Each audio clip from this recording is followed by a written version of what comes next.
Bueno, vamos a dar primero la bienvenida a los que están en este momento en la sala y a los que están viendo por YouTube. Hoy hacemos nuestra primera experiencia como canal de YouTube, conectado a algunas otras plataformas como la de Facebook. En realidad estas charlas las hacemos todos los miércoles y la tuvimos que mover de fecha, iba a ser el miércoles la semana pasada, pues justo era el momento en que policías armados estaban rodeando la quinta presidencial y estamos a punto de hablar el presidente, así que consideramos prudente pasarla para este lunes. Así que bueno, muchas gracias que estén del otro lado de la pantalla.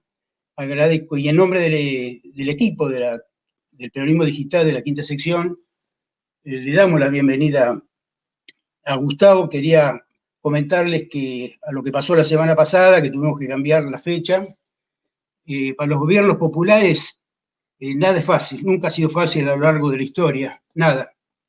A don Hipólito Yrigoyen no solo fue el golpe final, el 30, sino que le saquearon la casa, se la prendieron fuego, acusándolo de corrupción, de corrupto. Al peronismo le bombardearon la Plaza de Mayo, dejando 300 muertos y 800 mutilados. A Cristina y a Néstor le ocuparon las rutas por meses largos. Así que nada es fácil para los gobiernos populares cuando quieren ampliar sus derechos, como en este caso. Por eso hoy invitamos a Gustavo a hablar de esos derechos que está fundamentalmente en lo que es Internet, telefonía móvil. Justamente es algo que también afecta intereses y ha provocado algún tipo de reacciones asociadas con otras medidas de gobierno que está tomando Alberto Fernández. Así que Gustavo López, vicepresidente del ENACOM, lo hemos conocido en otros tiempos también, cuando se peleaba la ley de medios, aquella ley de medios que parece lejana y que es el momento de replantear medidas similares. Así que lo conocimos en esa época peleando al frente de esas situaciones y bueno, muy contento, Gustavo López, que esté con nosotros, así que te damos directamente el uso de la palabra. Gracias. Gracias Rubén, gracias Francisco, gracias a todos y a todas del Peronismo Digital, de la quinta sección electoral, gracias a Eduardo, que ahí también lo veo ahora, a Rosana. A ver, vos estabas hablando algo muy importante y que tiene que ver con los derechos y los gobiernos populares. Entonces, yo me voy a tomar unos minutos para dar un marco general acerca de lo que significa la comunicación como derecho humano básico y viendo cómo a lo largo de nuestra historia moderna, a lo largo de lo que uno podría llamar de las sociedades democráticas, los derechos se fueron otorgando a partir de las peleas de la sociedad y esos derechos son acumulables. No es que un derecho elimina al otro, sino que todos los derechos de los últimos 250 años son acumulables. Pero, oh casualidad, hay derechos que tienen que ver con las revoluciones liberales que ya no están cuestionados en ningún lugar de las sociedades democráticas. Sin embargo, hay otros derechos que en la Argentina llevan 70 años, que son los derechos sociales, que todavía siguen cuestionados por los sectores concentrados de la economía. A ver, la idea de sociedades democráticas arranca a partir de la Revolución Francesa, de la Revolución Norteamericana, y si bien hoy nos parecería que aquello es poco o fue escaso, en realidad fue una verdadera revolución a partir de lo que había, que eran monarquías absolutistas, reyes absolutos, que impedían tener a los ciudadanos básicamente derechos políticos. Digo, acá no había en el planeta derechos políticos. Ahora, en la Argentina, piensen ustedes que si bien esos derechos se consagran en 1853, en la Constitución de 1853, se ponen en la práctica muchos de esos derechos recién en 1916, con el gobierno de Yrigoyen. ¿Por qué? Porque el pueblo no elegía ni podía ser elegido libremente, las oligarquías mantenían el control de las estructuras estatales y recién cedieron el control de las estructuras estatales en 1916 y yo diría por un ratito, por 12 años, porque después en 1930 vino el primer golpe de Estado de la era moderna. La segunda oleada de derechos, que no tiene que ver con los derechos individuales como el derecho a la libertad de expresión, el derecho a transitar, el derecho a comerciar, digamos, está incorporado a los genes de generaciones y generaciones. Sin embargo, la segunda camada de derechos, que tiene que ver con las desigualdades, que tiene que ver con que la relación capital-trabajo es una relación desigual, es una relación asimétrica, es una relación donde las dos partes no pueden, si no hay intervención estatal, y esa intervención estatal se da a través de un conjunto de normas, poder negociar un contrato de trabajo. Digo, hoy algo que para nosotros es moneda cotidiana, pero que todavía sigue cuestionado por algunas estructuras de poder económico, tiene que ver con considerar a las partes de una relación dos partes desiguales, y allí viene toda esta oleada de derechos del trabajo de la Constitución de 1949, eliminado con el golpe del 55 y recuperado en una muy pequeña parte en el artículo 14 bis, que habla de los derechos de la jornada limitada, de los derechos a la seguridad social, derecho a la jubilación, derecho a la pensión, derecho al aguinaldo, derecho a la huelga. Sin embargo, muchos de esos derechos todavía son cuestionados por los poderes concentrados, son cuestionados en los canales de televisión. Cuando, digo, si alguno de nosotros planteara en un canal de televisión el día de mañana que estamos en contra al derecho a la libertad de expresión sin censura previa, nos llamarían fascistas, trogloditas, y obviamente que ninguno de nosotros esté en contra de un derecho elemental de la condición humana, que es expresar libremente lo que uno piensa.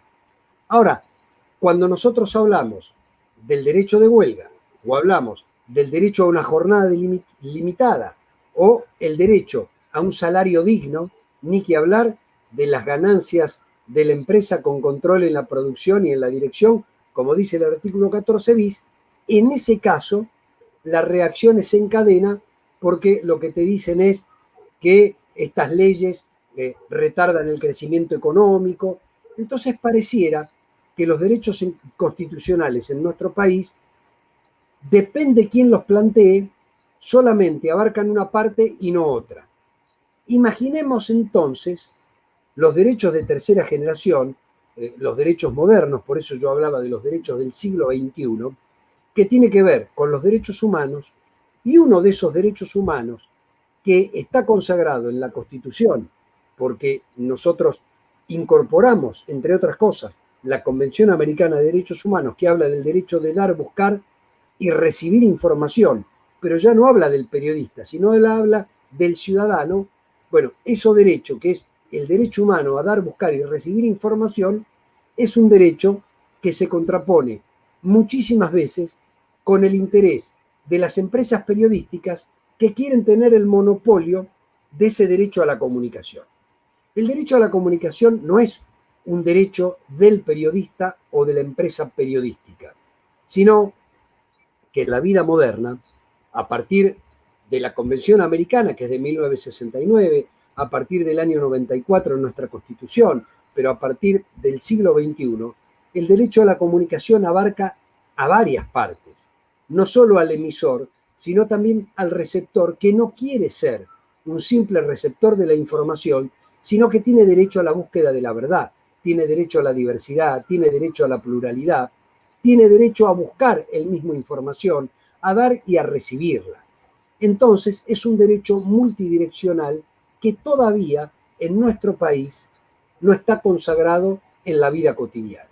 ¿Por qué? Porque las normas que acompañan a la Constitución Nacional no han terminado de garantizar el acceso a esos derechos que exceden largamente el derecho de alguien que emite, sino que es el derecho que tengo yo a recibir, a emitir, a investigar y además a tener pluralidad de fuentes y diversidad de fuentes.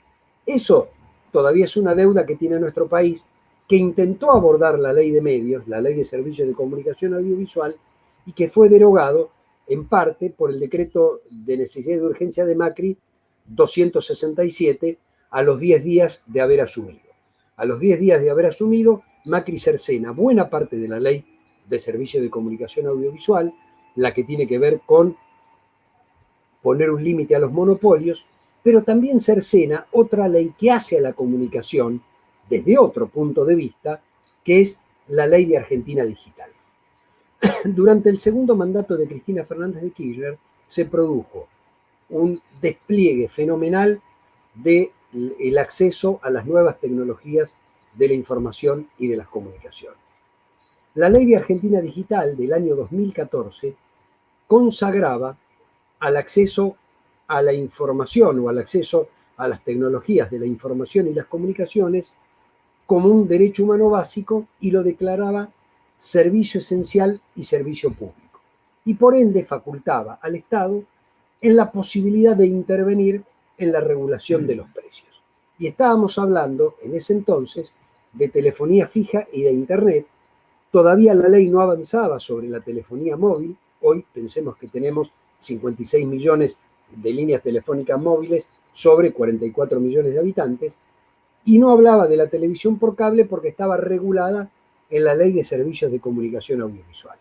Cuando asume Macri, y a los 10 días, pagando los favores de la campaña electoral y favoreciendo además la concentración de medios, tanto en los aspectos de la comunicación social como en todos los aspectos de la comunicación, deroga partes sustanciales de estas dos leyes, primero evitando la venta de activos al grupo Clarín y a otros grupos, y por otro lado, eliminando la declaración de servicio público de la telefonía fija y de Internet y evitando la intervención del Estado en la fijación de un precio. ¿Qué ha pasado a partir de la pandemia que no solo afecta la salud de millones de personas, sino que además afecta la economía global, la economía del planeta? ¿Qué es lo que ha ocurrido? Bueno, algo que muchos considerábamos que era un servicio esencial, que era un derecho humano básico y que el acceso a esas tecnologías era necesario que los garantizara el Estado, como el acceso a cualquier otro tipo de derecho humano, porque si no se quedaba fuera del mundo, la pandemia puso negro sobre blanco esa necesidad de derecho esencial. Ya lo dice el propio Alberto Fernández en el decreto de necesidad de urgencia. Dice el acceso a la educación, el acceso al conocimiento, el acceso a la cultura y el acceso al trabajo y a la producción hoy dependen en gran medida y casi exclusivamente del acceso a estas tecnologías. ¿Por qué? Porque el pobre tipo, la pobre mujer, el pobre joven que se quedó sin trabajo, que era cuentapropista y que el Estado lo tiene que auxiliar a través del IFE, que son 9 millones de compatriotas los que acceden apenas a llegar a fin de mes con estos 10.000 pesos que reciben los que quedaron fuera de sistema, producto de la crisis producida por la pandemia. Ellos, para poder ingresar los datos al ANSES, necesitaban conectividad. Es decir, piensen que se necesitaba conectividad para acceder a un subsidio. Se necesita conectividad para poder abordar las clases de la escuela primaria, de la escuela secundaria, de la universidad. Se necesita conectividad para el sistema de salud, se necesita conectividad para el sistema de transporte, se necesita conectividad para el sistema de seguridad.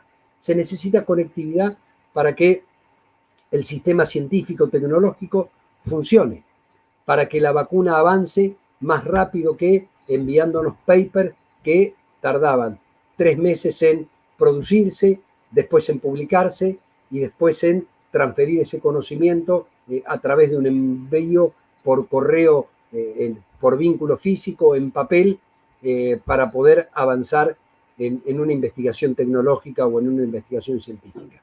Se necesita para el sistema productivo.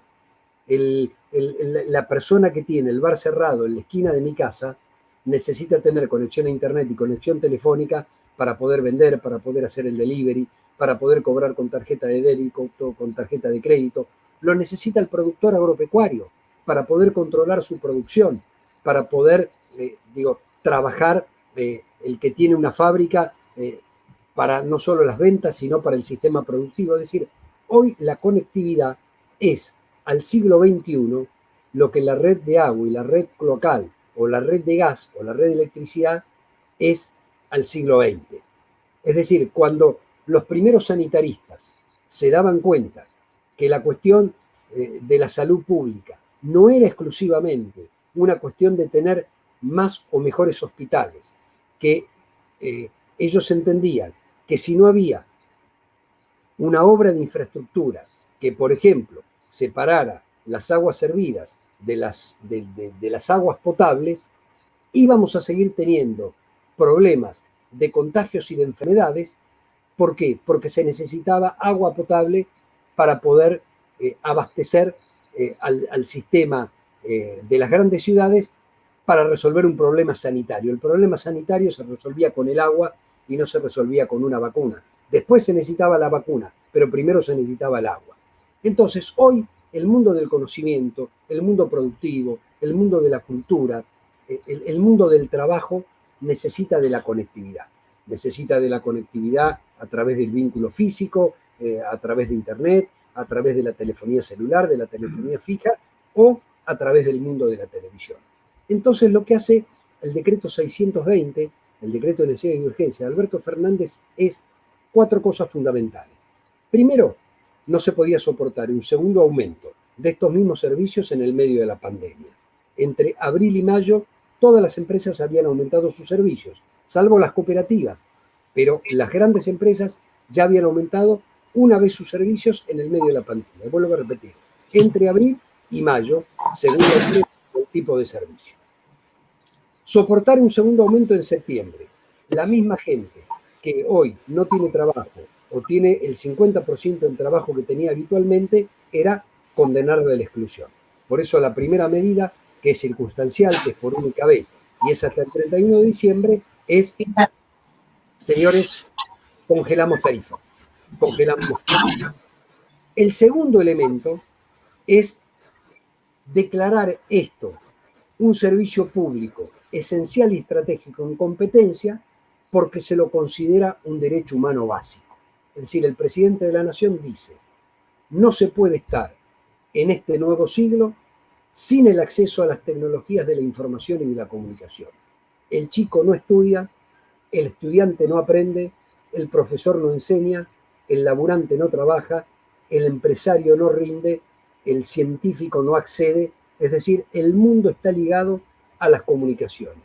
Ni que hablar en la pandemia, además la cuestión de la única conexión con el mundo exterior de las personas que tienen o una edad complicada o una situación de riesgo, ya sea por edad o por enfermedades preexistentes. Entonces, a partir de la pandemia, pero sabiendo que es un derecho del nuevo siglo, el presidente, al considerarlo un derecho humano básico, lo declara servicio público esencial estratégico y en competencia. Eso trae derivado ya no la potestad de regular precio, sino la obligación de regular precio, es decir, establecer un precio transparente, equitativo, justo, en donde la empresa no pierda, pueda recuperar el costo, hacer inversión y tener una tasa de ganancia, pero el ciudadano, es decir, que haya otra parte, una segunda parte, y ese ciudadano sepa cuánto va a pagar y por qué va a pagar el servicio que está pagando.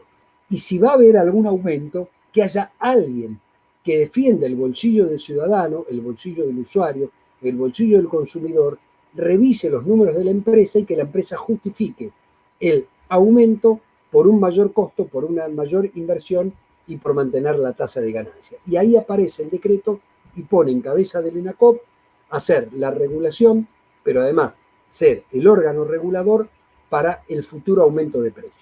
Pero el tercer elemento que además trae el decreto es la tarifa social.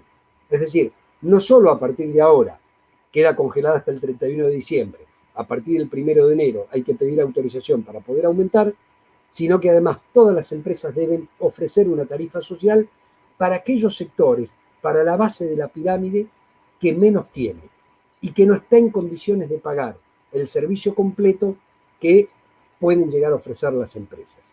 Entonces, lo que ha hecho este decreto 620, que ahora hay que reglamentar, es poner negro sobre blanco algo que era un reclamo histórico, pero que no estaba relacionado con ningún derecho expreso, y es el acceso a las tecnologías de la información y la comunicación son un derecho humano básico, por eso se convierten en un servicio público.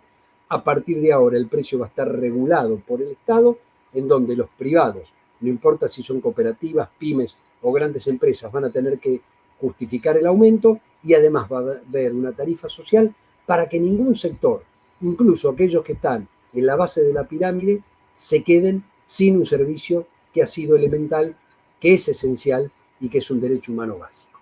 Así que me parece que, si a ustedes les parece bien, con esta introducción podemos, dándole un marco conceptual, podemos responder las dudas y las preguntas que se generen de aquí hacia adelante.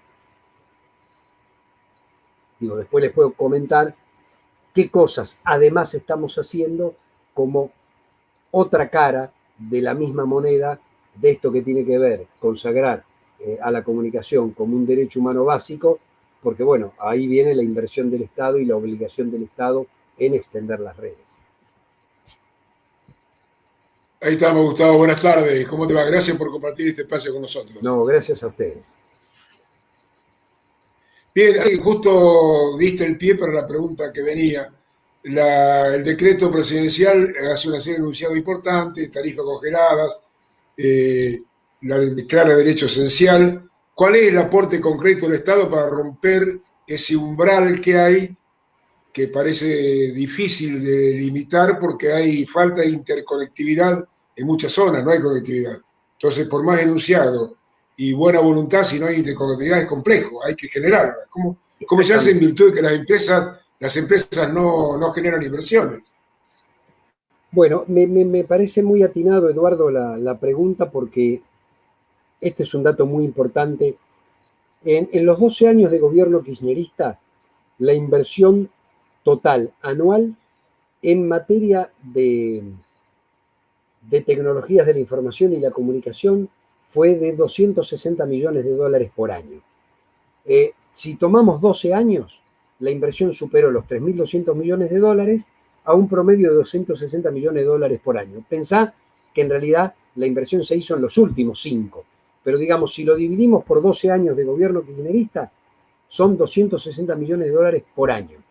Si vos tomás los 4 años de Macri, son 260 millones de dólares, pero en 4 años. Es decir, que la inversión se redujo en un 75%. Es decir, se redujo al 25%. Lo que antes se hacía por año, en esos 4 años de Macri se hizo en 4 años. Muy sencillo. Red Federal de Fibra Óptica, ¿sí?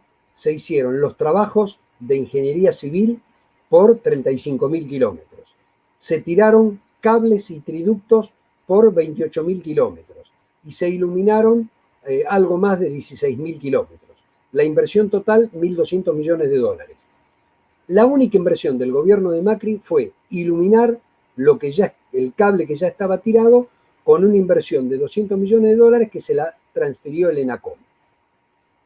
Vamos a los otros rubros. Televisión Digital Argentina, la TVA, 1.000 millones de dólares de inversión en el gobierno de Cristina. 0 inversión en el gobierno de Macri. Es decir, hoy tenés 100 de las 280 torres que no están funcionando.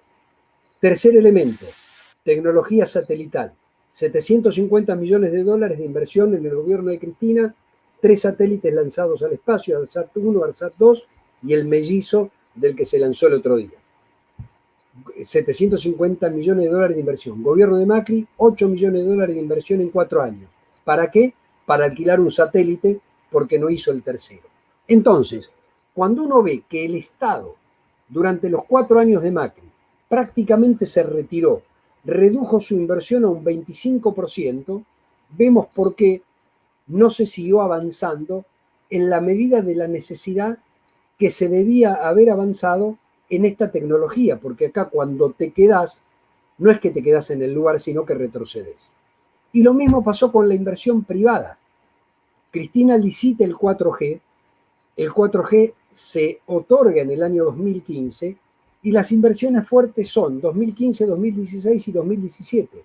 En el 18 y en el 19 caen abruptamente las inversiones privadas porque cae el poder adquisitivo de la población.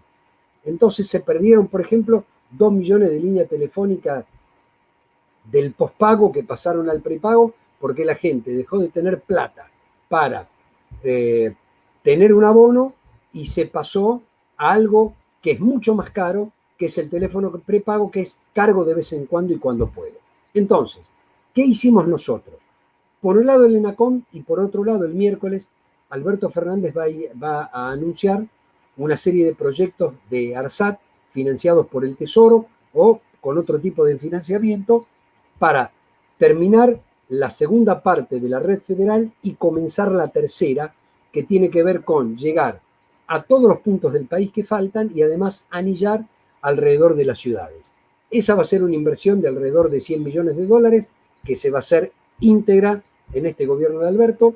Se va a hacer el ARSAT 3, que va a tener otro nombre, pero es el tercer satélite de comunicaciones que va a atender prácticamente a 200.000 nuevos hogares. Estos son 800.000 personas nuevas. Se va a hacer una inversión en la TDA para poner a punto todas las torres y nosotros desde el ENACOM salimos con 4 nuevos programas y actualizamos un quinto para dar conectividad a barrios populares, inversión de 1.000 millones de pesos, a escuelas, hospitales y comisarías, inversión de 2.000 millones de pesos, a corredores viales que hoy no tienen conectividad y zonas de difícil acceso, otros 1.000 millones de pesos, y además a la ruralidad o a pueblos de hasta 30.000 habitantes. Todo el fondo del servicio universal que nosotros tenemos lo queremos aplicar en estos 4 años para conectar a aquellos sectores más castigados que hoy no tienen conectividad y que tienen los mismos derechos que cualquier otro ciudadano y además a todo el sector público. Así que va a haber una fuerte inversión del Estado mientras además regulamos el precio. Gracias. Hay otro compañero que hace una pregunta ahí. Gustavo, ¿cómo estás? ¿Qué tal, Rosana? ¿Cómo estás vos? Antes que nada, quiero darte el agradecimiento de parte del PJ Digital Nacional, que nuestra secretaria general, que es Camila Chirino, que te manda un fuerte abrazo. También el mensaje de quienes coordinamos la provincia de Buenos Aires, Sebastián Lorenzo, y quien te habla, también la bienvenida y el agradecimiento de que estés, porque para nosotros es muy importante poder conocer esto, porque nosotros como Peronismo Digital tenemos que también ser multiplicadores y también quiero aprovechar para ponernos a disposición de ustedes, del ENACOM, para poder que cuenten con el Peronismo Digital para poder llevar adelante a cada rincón del país, en donde por suerte estamos teniendo compañeros en todos los rincones de la patria, poder ayudar también a difundir o ser un instrumento que pueda servir a esto. Y quiero agregarte la pregunta, es muy interesante tener conectividad, pero también sabemos que en todos estos años hay que también con qué conectarse y se ha destruido mucho el parque informático. Hemos visto en este momento de pandemia cómo a veces a lo mejor hay conectividad en una casa, pero tienen que compartir o un solo instrumento varias personas de la casa para trabajar o para asistir. Entiendo que hay que llegar con la conectividad, pero también paralelamente tendrá que recuperarse aquello, por ejemplo, de lo que fueron las netbooks que llegaban a una casa y no era que llegaban a un chico, sino que llegaba a una familia completa y quizás más. Ese sería, ¿cómo sería el acompañamiento en cuanto al parque informático, que también por cuestiones económicas cayó mucho? Bueno, el acompañamiento, Rosana, va a ser del Ministerio de Educación, que vuelve con el programa que se llamaba Conectar Igualdad y ahora ese programa se llama Juana Manso. Prometieron para este año una compra de 500.000 netbooks o 500.000 computadoras para poder entregar a los chicos. Por ahora lo que se está entregando, que no es poco, es un remanente de alrededor de 200.000 que el macrismo no había entregado. Pensá lo siguiente, en el gobierno de Cristina, que comienza el programa, se entregaron algo más de 5 millones de computadoras. En el gobierno de Macri solo se compró el 10% de las entregadas en el gobierno anterior. Se compraron 500.000. y el 40% de esas 500.000 nunca fueron entregadas. Cambió el sistema, en lugar de entregársela a los chicos, iba a parar a la escuela, los chicos no tenían esa herramienta fuera de la escuela, y cuando viene la pandemia, no la tienen en sus casas. Por eso Rodríguez Larreta intentaba que los chicos volvieran a la escuela con el riesgo que significa esto de contagio, y la decisión de Nicolás Trota es que en lugar de que vuelvan a la escuela, nosotros les llevemos la computadora a la casa y les llevemos conectividad a la casa. Como no hay redes, se la tenemos que llevar a través del teléfono celular, es decir, el ENACOM va a poner tarjetas de telefonía celular y el ministerio va a poner las computadoras. ¿La idea cuál es? La idea es doble. Por un lado, ellos nos han pedido, y por eso lanzamos el programa de conectividad al sector público, ellos nos han pedido que intentemos llevar conectividad en los próximos 4 años al 100% de las escuelas del país. Hoy apenas está en el 40%, nosotros tenemos que hacer un gran esfuerzo para completar todo el circuito. Pero ellos a su vez piensan arrancar este año, en lo que queda del año, con la compra y la entrega de netbook. ¿Qué está haciendo el ENACOM? El ENACOM está agotando unas tablets que tenía del gobierno anterior y mandamos a licitar para lo que queda del año 100.000 nuevas tablets para darle al sistema no formal educativo, porque digo, si le da al sistema formal el ministerio, nosotros le tenemos que dar al sistema no formal o a la gente que está en mayor situación de vulnerabilidad. Así que, bueno, la pandemia está ralentizando, lamentablemente, algunas cuestiones administrativas, esto todos lo sabemos, digo, trabajamos con el 15% de la dotación por cuestiones sanitarias, pero nosotros creemos que en 1 mes y medio vamos a tener adjudicada la licitación y antes de fin de año vamos a poder comenzar a repartir las nuevas tablets desde el ENACOM y las nuevas computadoras del ministerio. Perfecto.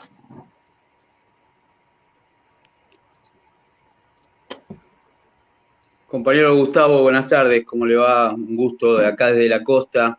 Saluda a Marco Massino. ¿Cómo estás? Un gustazo. Tengo 2 consultas para hacerte. Una está vinculada con la idea de gratuidad que tiene el derecho a la educación, el derecho a la salud, que puede estar articulado en un modelo mixto con el sector privado. Digo, ¿está pensado que este modelo se ha trasladado también al servicio de comunicación vinculado con el derecho de acceso a la Internet y a todo el mundo de conectividad que significa? Por un lado eso, y por el otro lado, consultarte cómo estamos en términos de contratos con las empresas privadas. Es decir, cuál es el nivel de sujeción que tiene el Estado Nacional respecto de los tiempos y de los modelos contractuales que tiene el Estado argentino vinculado con el sector privado y seguramente también con el sector privado internacional, ¿no? Bueno, a ver, con respecto a la telefonía 4G, en el año 2015 se hizo la entrega del espectro y todas las empresas tenían derechos y obligaciones. Obviamente cuando se gana la licitación del espectro, pensemos que teníamos 4 compañías y a partir del macrismo tenemos 3 compañías. Nextel fue absorbida por Clarín, que a su vez compró Telecom, es decir, Clarín tiene lo que era Nextel y lo que era Personal. Después está Movistar de Telefónica y está Claro de los mexicanos. Esas son las únicas 3 empresas de telefonía celular. Ellos tenían el derecho al despliegue del 4G, pero también la obligación de hacer despliegue en otras zonas que no eran las zonas densamente pobladas. Es decir, había obligación, yo te doy el 4G en las grandes capitales de la Argentina o en las grandes ciudades de la Argentina, pero también tenés que ir a las zonas de menor densidad poblacional porque si no, nadie tiene ningún servicio. En el 2016, pensá Marco, esto se entrega en el 2015. En el 2016 hay un primer decreto de Macri que frena la obligación de despliegue y luego eso es ratificado en el 2017, es decir, la obligación de las compañías se frena y recién se retoma en el 2018. Quiere decir que algo que tenía que hacerse en 5 años, 2015, 2020, ahora se va a hacer en 5 años, 2018, 2023. Es decir, que el gobierno de Macri retrasó el despliegue del 4G 3 años respecto del programa original. Eso es, digamos, un obstáculo que nosotros tenemos, que vamos avanzando, que seguimos avanzando, pero que algo que este año tenía que estar terminado, va a estar terminado recién dentro de 3 años.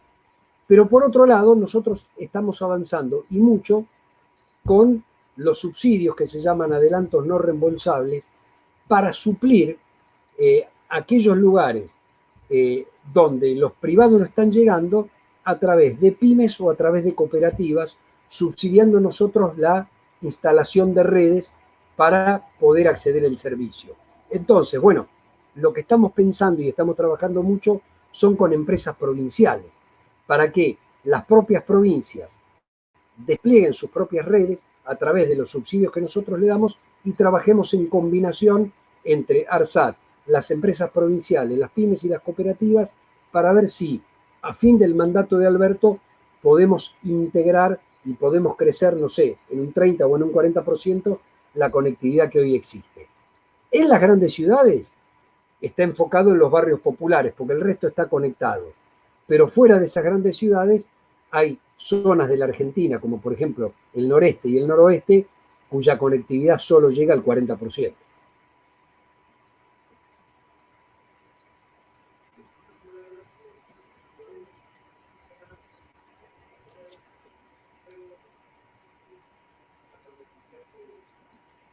De medios que se puede rescatar. Hoy conocimos 2 noticias, hoy en estas horas, una que tiene que ver con la tragedia de Once, que hay un reconocimiento de que se trató finalmente del factor humano que provocó, el maquinista que provocó la llamada tragedia, y el otro es un hecho que produjo seguramente un cambio en la tendencia electoral del 2015 en la provincia de Buenos Aires, que esa campaña del Morsa contra Aníbal Fernández, donde hoy ya apareció de quién se trataba el Morsa, un ex agente de la CIDE, que no era precisamente Aníbal Fernández.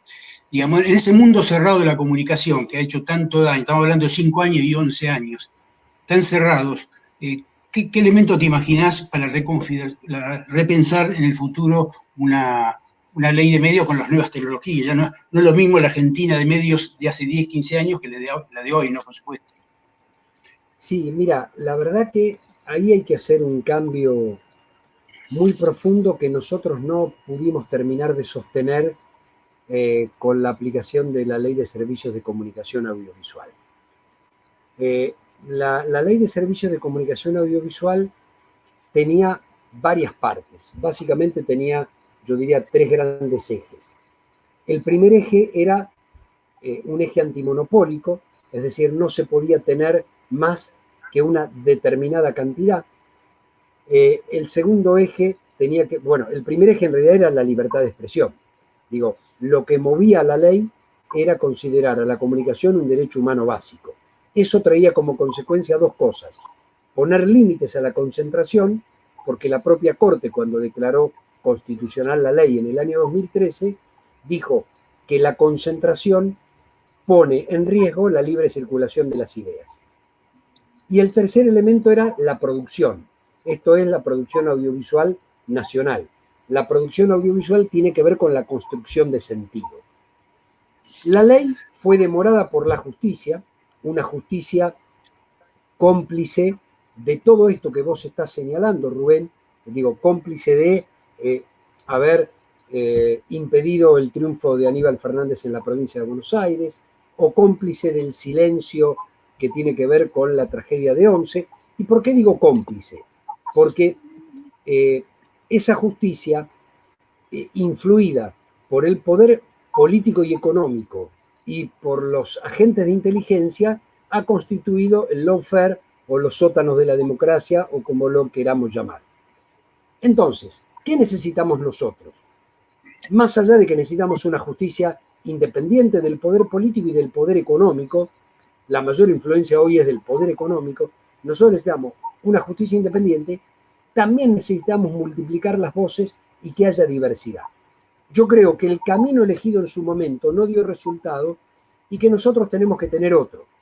Ese otro todavía no está escrito, pero es ver de qué manera, cómo se garantiza que los medios diversos, que son los que garantizan la pluralidad, y estoy hablando de los medios no comerciales, de los medios alternativos, del mundo cooperativo, del mundo independiente, tiene sustentabilidad, es decir, sostenibilidad económica para que no sea solo un bien de mercado.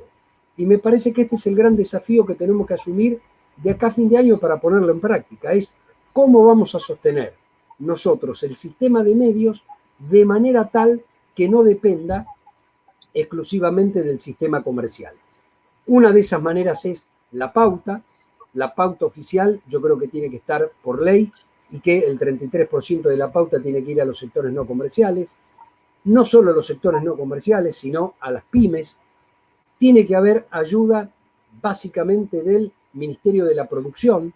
Nosotros vamos a sacar una línea de crédito subsidiada en el próximo directorio, vamos a disponer de 1.000 millones de pesos para auxiliar a los sectores pymes con tasas subsidiadas para que nosotros con los fondos que tenemos le podemos ayudar o le podamos ayudar a cambiar su tecnología, a mejorar sus equipos, no a la tasa que cobra el banco, sino a lo mejor nosotros hacernos cargo de 10 puntos de esa tasa con los fondos propios. Es decir, tenemos que encontrar mecanismos para armar una red que sea sostenible o sustentable desde el punto de vista económico y que no sucumba a la presión de los grandes medios. Me parece que ese es el gran desafío, además de tener como corresponde C5N y otros medios. Digo, desde el Estado hay que ayudar a que haya una red, un sistema que permita la diversidad y la pluralidad. Si esto lo dejamos en manos del mercado, el mercado no existe. El mercado son 2 empresas, 3 empresas que terminan matando a la competencia. Y me parece que estos 2 ejemplos que estás poniendo son claves. El de Aníbal Fernández, bueno, es de una crueldad, de una maldad, pero además de una interferencia brutal en el sistema político por parte de los grandes medios de comunicación que influyen al momento del voto cambiando la voluntad popular. Entonces, así como nosotros tenemos leyes que impiden determinadas cosas, por ejemplo, que impiden determinados aportes para que no haya influencia económica en las campañas electorales a través de grupos empresarios, bueno, tampoco puede haber influencia política a través de los medios de comunicación que no están informando, sino que están direccionando el voto a favor o en contra de sus propios intereses económicos. Gustavo, ahí por YouTube, que hay una gran cantidad de compañeros y compañeras de todo el país mandando saludos, la verdad que Corrientes, Córdoba, la provincia de Buenos Aires. Hay 3 que tienen relación, quizás hay una que por ella algo contestaste, pero también las 3 tienen relación con la ley de medios. Ana Francese pregunta cuál es la política de ENACOM respecto al otorgamiento de licencias, si tiene pensado un programa de normalización que facilite los trámites. Bueno, Jorge Luis Ricci decía justamente si la ley de medios se puede recuperar, si es necesaria, y Isabel Moya, si las licencias que no se llegaron a otorgar a las radioemisoras que habían realizado el censo en 2012 quedaron anotadas con la transmisión pertinente, ¿qué se debe hacer en ese caso? Esas serían las 3 preguntas relacionadas con las emisoras. Bueno, lo que estamos haciendo, contesto las 3 juntas, lo que estamos haciendo ahora es entregando todo lo que había quedado pendiente del gobierno anterior, es decir, todos los que se presentaron entre 2016 y 2019, porque no podemos dejar a la gente que hace a lo mejor 20 o 30 años que tiene una radio y que se presentó durante el gobierno anterior a que quede afuera. Segundo, digo, y estamos, todos los directorios estamos aprobando o desechando un centenar de expedientes. Lo segundo es, vamos a hacer una nueva convocatoria para televisión digital y para radios.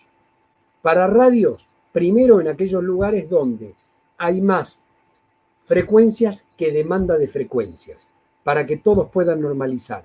Y los del 2012, los que no entraron como PPP, pero que están, el nombre correcto no es que están registrados, que están censados, bueno, vamos a hacer un trabajo especial con ellos. La idea es que de aquí a 4 años se avance sustancialmente con el proceso de normalización de radio y televisión.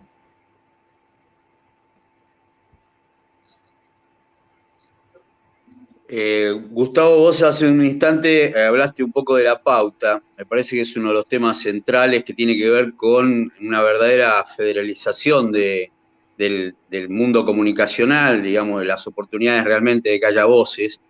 Pero también es cierto que armar un esquema federal de pauta es muy difícil si primero no se normatiza quiénes son los jugadores, quiénes son los chicos, los medianos. A los grandes ya los conocemos todos.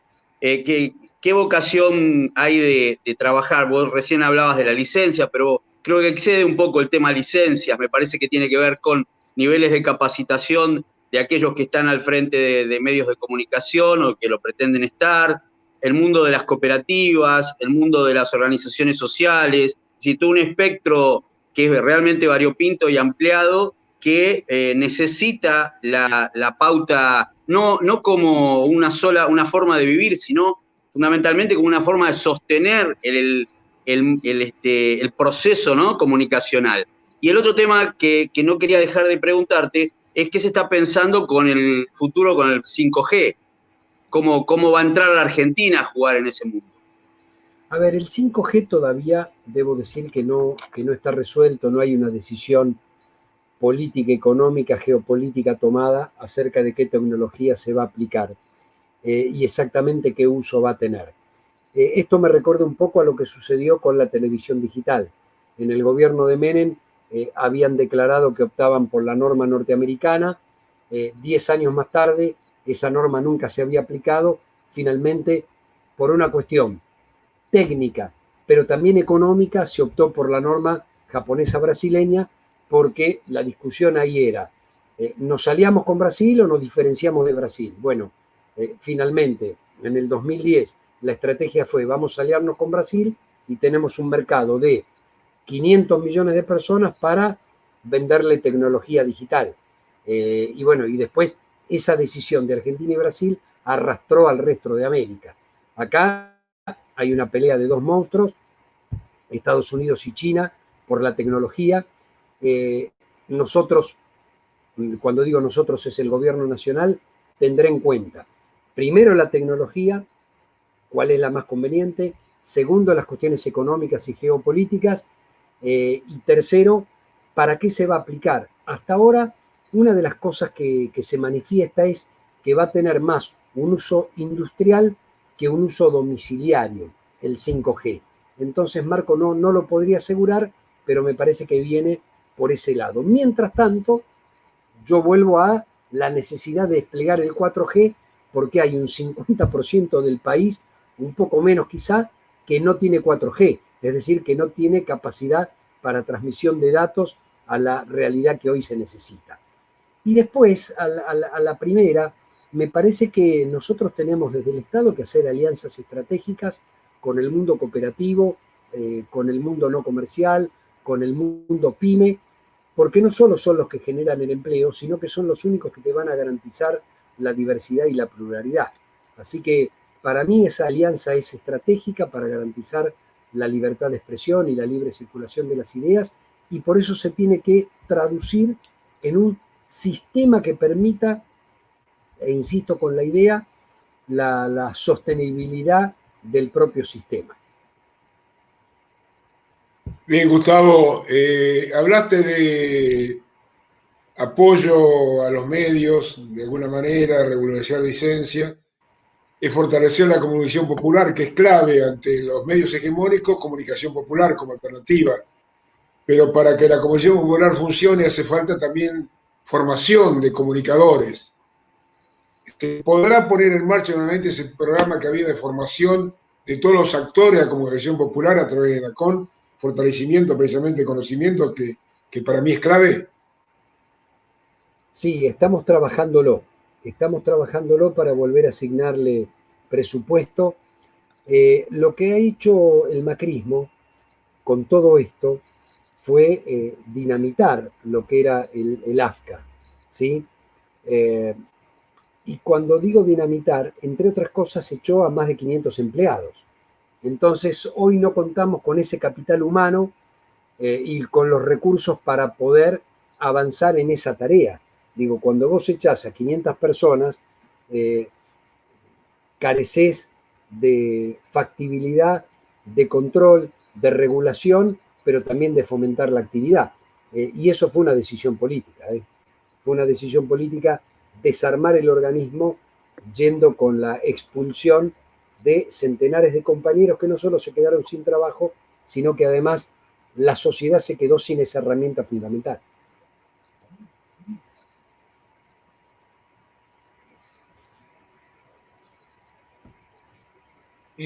Gustavo, un amigo de la casa, compañero Max de Lupi, manda una pregunta sobre qué políticas ves posible llevar adelante, lo estoy leyendo, para custodiar los datos que nos roban. Esto corre por cuenta de Google y otras empresas con las que después configuran un sentido e intervienen en nuestra democracia. Mira, lo que pregunta Max es algo que el mundo tiene que resolver, que las democracias tenemos que resolver. Cuando empezó esta charla, vos hablabas de las democracias o los gobiernos populares en democracia, cómo son castigados por los grandes medios, cómo son, digamos, atacados por las corporaciones, por los grupos de poder, para condicionarlos. Y hoy tenemos un nuevo elemento. Digo, pasó con un gobierno conservador en Inglaterra. Digo, pasó con cuando se iba a votar, cuando fue el referéndum por permanecer o salir de la Unión Europea. Digo, manipularon datos a través de la compra de datos a Facebook por parte de Cambridge Analytica, que trabajó en la construcción de sentido de los ciudadanos para que terminen votando en contra. Entonces, yo creo que este es un tema más profundo, que los sistemas políticos democráticos, y esto es a través de sus dirigentes, tienen que plantear una serie de medidas regulatorias para salvar al sistema democrático del hoy los recovecos que tienen las corporaciones para modificar la voluntad popular. Esto no significa censura, esto no. Esto lo que significa es transparencia. Digo, así como hay una reglamentación respecto de los fondos de los partidos políticos, y a los países que le va mejor es aquellos que no permiten fondos privados y solo se manejan con fondos públicos, digo, porque hacen, digamos, más transparente al sistema democrático. Así como existen esos límites, también tienen que existir reglamentaciones que permitan regular al sistema democrático y no dejarlo a merced de las corporaciones económicas, y en este caso, como señala Max de Lupi, del robo de datos. Digo, cuando uno vuelca datos, esos datos no deben estar disponibles para ninguno de sus servidores. Y me parece que esta es la reglamentación. Digo, a ver, ¿de qué vive Internet? ¿O de qué viven las páginas de la publicidad? Digo, vos comprás una botella de vino y te aparecen ofertas de vino. Vos comprás un televisor y te aparecen ofertas de televisores. Vos googleás para hacer un viaje y te aparecen ofertas de viaje. Digo, ellos viven de la publicidad. Cuando esto altera el sentido de la libertad del individuo, que es, me ofrecen algo, yo decido si lo elijo o no lo elijo, e influyen en mi decisión de manera tal que tergiversan el sistema político, por ejemplo, bueno, esto, si no lo regulamos, la democracia está ante nuevos desafíos. Pensemos que tenemos una democracia sostenida sobre instituciones que tienen más de 250 años, ¿sí? Que es el Poder Ejecutivo, el Poder Legislativo y el Poder Judicial. Se escribió en 1787. Bárbaro. ¿Cómo hacemos para que un sistema político que se funda en 1787 o en 1789 sobreviva con la idea de la soberanía popular y el voto del pueblo a la presión de los poderes fácticos que te terminan robando datos personales para influir en una elección. Bueno, me parece que este es un gran desafío que los sistemas democráticos se tienen que plantear, y no es que lo tenemos que plantear todos juntos al mismo tiempo. Yo creo que se lo están planteando y están planteando una serie de regulaciones, porque si no llevan puesto al sistema democrático, llevan puesto la voluntad popular. Digo, no tengo una respuesta. Hay un problema y ese problema hay que encararlo y hay que resolverlo. Y obviamente Gustavo, los grandes grupos que hacen negocio con esto no van a querer que lo encaremos porque siguen haciendo negocio con esto de todo tipo. Negocio político, económico. Te redondeo la idea. Hace 50 años Clarín era un diario grande. Hoy no es un diario grande porque ha dejado de ser solo una empresa periodística. Hoy es un conglomerado que tiene intereses en empresas periodísticas, pero que sus socios, los fondos de inversión, tienen intereses en fondos de pensión, en bancos, en papeles de la deuda, en el sistema financiero, en el petróleo, en el agro.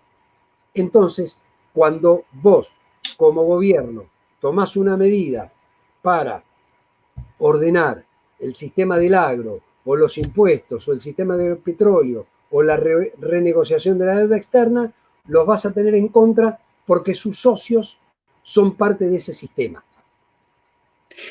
¿Vos pensás, Gustavo, que en algún momento podemos llegar a un punto donde el Estado Nacional vuelva a tener una empresa, o mejor dicho, tenga una empresa nacional de prestación de servicios de comunicación a través de Internet que pueda regular, no tan solo competir? A mí la palabra competir no me parece que sea apropiada para el mundo de la gestión del Estado, pero me parece que sí regular y definir una política de podríamos decir, de democratización del sistema, porque estamos entrampados en un modelo donde, evidentemente, como bien planteás, es una unidad de negocios el Internet. Bueno, ARSAT está planteada en ese esquema, no para vender servicios a clientes domiciliarios, pero sí para vender servicio mayorista y ser empresa testigo con el servicio mayorista para fijar precio. Entonces, si ARSAT termina su operación y termina la Refefo 2 y la Refefo 3, se va a convertir en un actor central para determinar ese precio mayorista que después es esencial para el precio que te cobran en tu casa. Así que yo creo que sí que va a cumplir ese rol, que lo puede cumplir tranquilamente.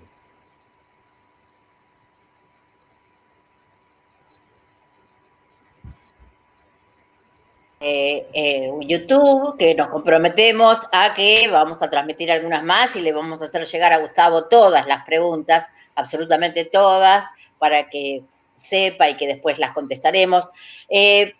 Mariano Castro dice, por ejemplo, en la COM, ¿qué medida tomará con respecto a la venta de todo el cobre de telefonía fija de los argentinos que está realizando Telefónica y Telecom sin que los usuarios puedan quedarse en esa red? Bueno, tomo nota y contesto después por escrito, porque en principio, yo no conozco los contratos, pero en principio eso es público. Y en todo caso, yo no sé, en los contratos, piensen que los contratos son de 1991, 1992. Digamos, no sé los bienes, porque estos son parte de los bienes, serían bienes muebles, no bienes inmuebles, si no lo tienen que devolver al Estado, pero me comprometo a averiguarlo. Buen dato, buen dato. Y pregunta también otro compañero que cómo continúan con los expedientes de Correo Argentino y OCA. A ver, el Correo Argentino, el expediente está más allá del ENACOM, porque hay una cuestión judicial de por medio que ha intervenido la Procuración del Tesoro, y yo creo que eso está pronto a resolverse. Hoy el correo está operado por el Estado, no ha sido expropiado, sino que está operado por el Estado, y hay un juicio cruzado del Estado reclamando al canon al grupo Macri y del grupo Macri reclamando la devolución del correo. Entonces, hoy sigue operado por el Estado y eso lo tiene que resolver la justicia. Lo mismo pasa con OCA, que está en un procedimiento de concurso preventivo. Ahora, me parece que nosotros vamos a trabajar alguna normativa respecto de los correos porque están pagando un canon irrisorio. Los correos privados están pagando un canon de 5.000 pesos por año, digo, de 800 pesos por mes. No se sostiene, digo, es menos de lo que sale una carta documento. Así que algún cambio en ese sentido seguramente se va a propiciar para ayudar al sostenimiento, a incrementar el fondo del servicio universal.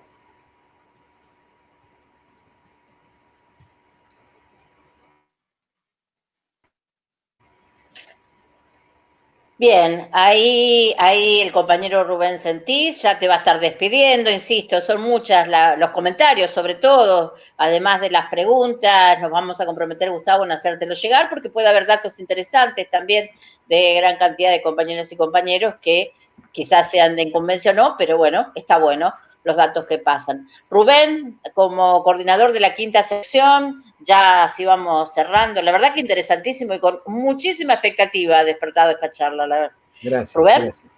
Sí, tal cual. Te vamos a dejar la última palabra, Gustavo. Pero te doy una pregunta para si podéis ir cerrando y de ya agradecerte esta actividad con nosotros que ha sido muy importante. Vemos muchos comentarios, como decía Rosana, te lo vamos a hacer acercar, de todo el país, muy buena cantidad de gente que está presenciando y participando de este evento. Agradecer también a los compañeros de trabajo del Peronismo Digital de la quinta sección, a Pancho, el director de Cámara. Hay una pregunta ahí dando vuelta, si puede convivir el mundo digital con la democracia actual. Es un poco filosófica, pero te puede dar un margen para redondear por ahí una inquietud más general. Así que muchas gracias, Gustavo. No, yo les agradezco a ustedes. A ver, yo contesto que debe convivir. Digamos, esta es una herramienta, el mundo digital es una herramienta, como lo era el mundo analógico. A ver, cuando nació la radio, nació la televisión y se la comenzó a regular democráticamente, estábamos hablando de un instrumento de características analógicas que usaba un bien de la humanidad, que era el aire, para transmitir un mensaje.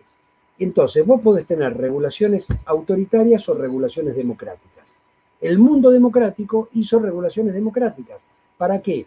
Para que un instrumento no se convirtiera en un fin en sí mismo, sino que fuera un instrumento para mejorar la vida de la gente. Esto ha cambiado el mundo analógico por el mundo digital, que ya no solo utiliza de manera tradicional la radio y la televisión para transmitir imágenes, sino que transmite datos a través de otros sistemas, con vínculo físico, por satélite, por radioenlace, por telefonía. Entonces, lo que tenemos que hacer es tomar un instrumento y ponerlo al servicio de la democracia. No es que la democracia tiene que competir con un instrumento, sino que el instrumento tiene que estar al servicio de la democracia. El instrumento es complejo porque avanza a pasos agigantados, mucho más rápido de lo que pueden avanzar las legislaciones. Ahora, ¿saben qué? Lo que no tenemos que perder es el norte. No tenemos que perder que este es un instrumento, es un medio y no es el fin, que el fin es el bien común, que el fin es el bienestar general, que el fin es la unidad nacional, que el fin es el progreso social y que todos los instrumentos que estén a nuestro alcance tienen que servir para estos fines. El fin es vivir en una sociedad democrática, con el respeto a los derechos humanos de manera integral, donde todos podamos tener las mismas posibilidades. Entonces, ustedes hablaban de la educación como derecho humano básico y que la educación es gratuita. Sí, lo es, en tanto y en cuanto el pibe pueda acceder a un libro, pero en épocas de pandemia que pueda acceder a una plataforma, porque si no, no es gratuita la educación. Entonces, nosotros tenemos que poner a disposición los instrumentos necesarios, es decir, la digitalización o el mundo digital para tener un país más justo, más libre y más soberano. Bueno, muchas gracias nuevamente, Gustavo. Un aviso parroquial para todos los que nos están viendo en este momento. El próximo miércoles estamos con Jorge Rachit, que vamos a hablar del aniversario justamente de la contrarrevolución del 55.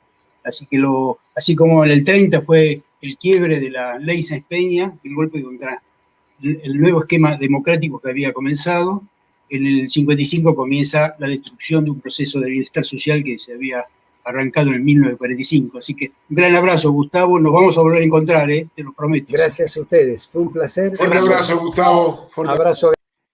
Un abrazo.